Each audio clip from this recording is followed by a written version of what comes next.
Class 10th का triangle chapter जो है वो सिमिलर ट्रायंगल्स पे बेस्ड है। और सिमिलर ट्रायंगल्स को समझने से पहले हम लोगों को ये समझने की जरूरत है कि आखिर दो चीजें सिमिलर कब होती हैं, कैसे होती हैं। तो सिंपल यही बात समझ लें कि अगर कोई एक फिगर है और उसी फिगर का एक बड़ा वर्जन और उसी फिगर का एक छोटा वर्जन, अगर दो अलग अलग वर्जन है, एक बड़े वर्जन और एक छोटे वर्जन, तो हम लोग कह सकते हैं कि दोनों फिगर जो है वो सिमिलर है।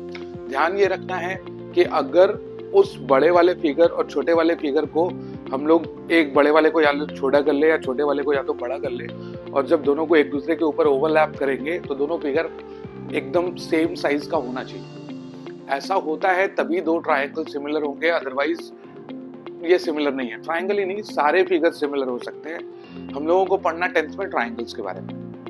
तो बेसिकली जैसा कि आपने 9th क्लास में सीखा था, कॉन्ग्रुएंसी ऑफ ट्रायंगल्स में हमें 5 अलग अलग क्राइटेरिया दिए गए थे जिसको यूज करके हम लोग ट्रायंगल्स को कॉन्ग्रुएंट करते थे। आज के क्लास में हम लोग सिमिलर करेंगे, उसके लिए 3 अलग अलग क्राइटेरियाज हमें मालूम है। 3 क्राइटेरियाज में सबसे पहला क्राइटेरिया जो है वो है साइड एंगल साइड। इसमें होता ये है कि सपोज हमारे पास दो ट्रायंगल है, एक ट्रायंगल है ABC और दूसरा ट्रायंगल है PQR।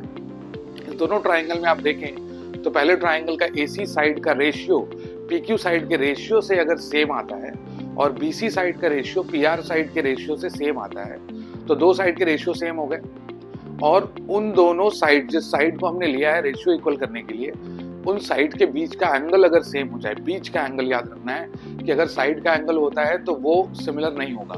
साइड एंगल साइड है, मतलब दोनों साइड के बीच का एंगल ही लेना है।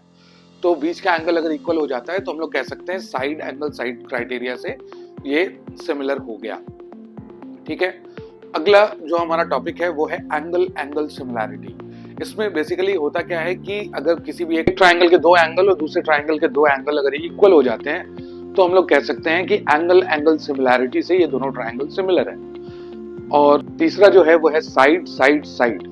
इसमें होता ये है कि तीनों साइड, जो पहले वाले ट्रायंगल ABC है और दूसरा AB की रेशियो PQ के साथ, BC की रेशियो QR के साथ और AC की रेशियो PR के साथ, ये तीनों की रेशियो सेम होनी चाहिए तो जाके ये ट्रायंगल सिमिलर होंगे।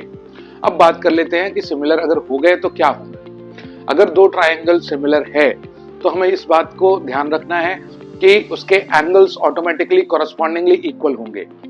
कॉरस्पॉन्डिंगली कहने का मतलब जिस रिलेशन से सिमिलैरिटी हो रहा है, जिस रिलेशन से साइड की रेशियो इक्वल है, उसी रिलेशन से एंगल्स भी इक्वल होंगे।